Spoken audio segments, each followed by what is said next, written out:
Bonjour à tous et bienvenue sur boursicoté.com pour cette nouvelle analyse technique Forex, matières premières et crypto-monnaies avec une paire de devises euro-dollar qui, malgré la volatilité du jour, reste ici dans un range entre 1,0730 et 1,0850. On reste donc dans un biais totalement neutralisé depuis le rebond ici sur cette zone des 1,0730.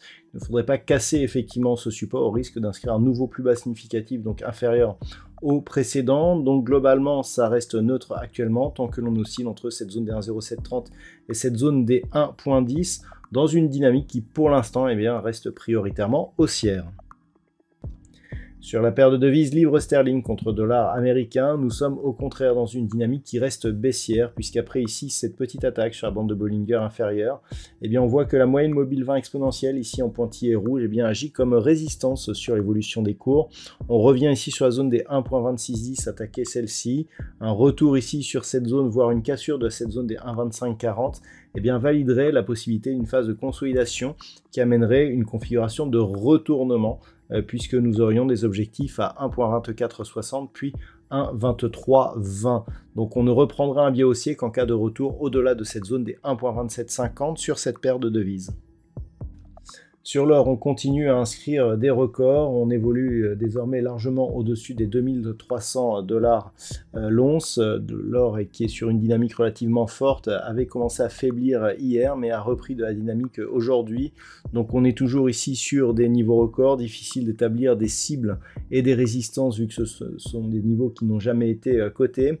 On sera éventuellement attentif à un retour ici sur cette zone à 2235 dollars l'once dans le cadre d'une consolidation. Mais globalement, ça reste donc positif et très dynamique sur l'évolution du métal jaune qui se dirige vers la zone des 2500 dollars l'once. Sur le WTI, ça monte aussi depuis la rupture des 84 dollars le baril. Nous avions un objectif ici à 88 dollars le baril. Tout cela dans une optique de retour sur cette zone des 92,50. Donc il semblerait que on se soit en bonne passe pour atteindre ici la zone des 88 dollars le baril. Globalement, on est sur une accélération de mouvement. On était précédemment sur une dynamique beaucoup plus faible. Le fait ici que l'on accélère et que la moyenne mobile 20 exponentielle agisse désormais comme un vrai support sur la tendance, indique la directionnalité de ce mouvement. Donc attention ici à une rupture de la zone des 88. On est sur une configuration qui est légèrement surachetée.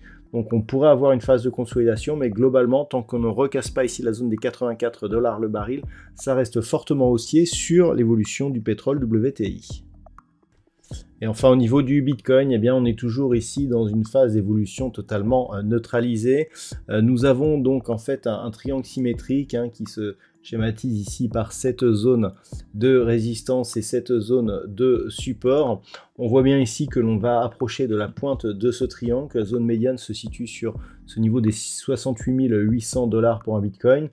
La configuration normalement devrait sortir par le haut, c'est en tout cas ce qu'indique la statistique, mais une rupture ici de cette zone doublée d'une cassure de la zone des 61 000 serait un signal de changement de tendance.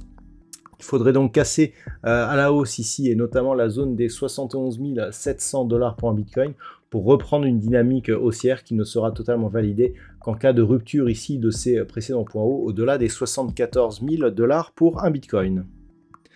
Voilà donc ce que l'on peut dire sur l'analyse technique de ces principaux actifs de marché. Je vous souhaite de passer un très bon week-end. On se retrouve dès la semaine prochaine pour d'autres analyses techniques, toujours sur le site boursicoté.com.